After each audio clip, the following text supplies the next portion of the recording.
Welcome to the Fear and Greed Business News Afternoon Report for Monday, the 25th of March, 2024. I'm Michael Thompson. Every afternoon, we've got the 5 stories that happened today that you need to know about, so let's get going. Story number 1, another big day for the ASX 200 after the weekend break.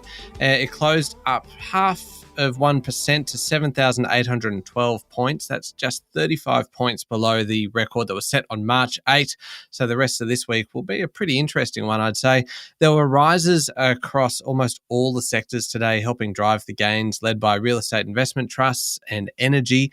Healthcare and IT had strong gains too. The one category that got left behind a little bit was consumer discretionary, which remained pretty flat over the day. Commercial and industrial property business Goodman Group was up 3.7%. Crude oil ended a 3-day decline, which pushed up Santos 1.1% and Woodside 1.2%. ALS fell 4.8% after telling shareholders of plans to acquire rather than exit its stake in the challenged drug research business Nuvisan. Real estate company McGrath shares were up 24.5% on the back of a takeover offer from Knight Frank and Bailey's that has been accepted by the board.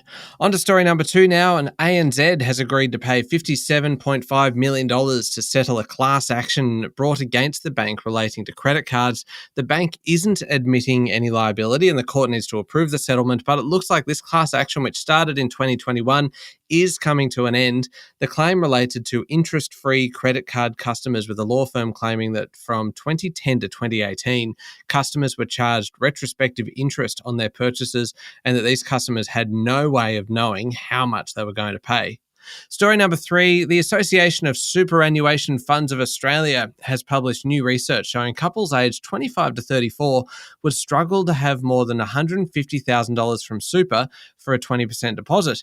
The super industry is concerned about the policies that the coalition is looking to take to the next election after it previously took a proposal to allow first home buyers to access $50,000 in super for a deposit and is now looking at increasing that sum. The opposition is also considering letting other families put their super in their mortgage offset account.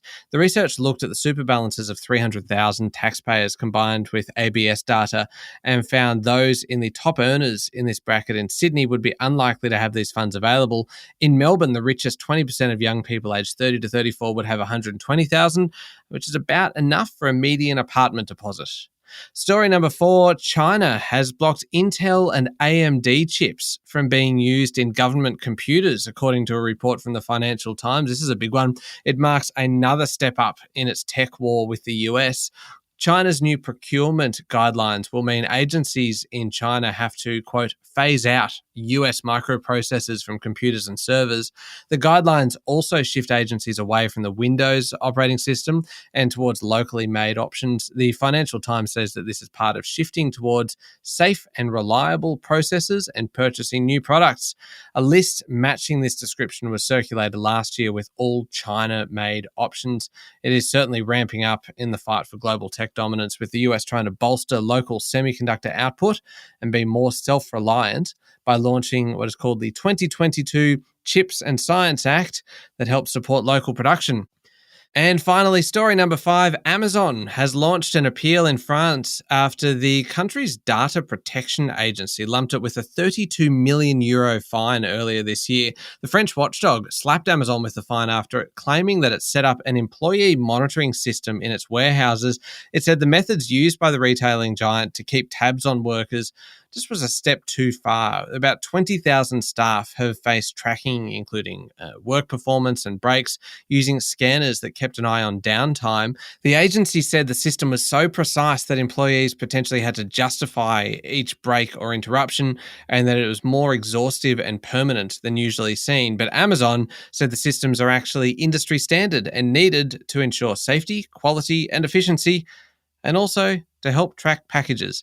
The appeal is now before the administrative court. That's it for the afternoon report for Monday, the 25th of March, 2024. Adam Lang and I will be back tomorrow morning with the Tuesday edition of Fear and Greed. I'm Michael Thompson. Enjoy your evening.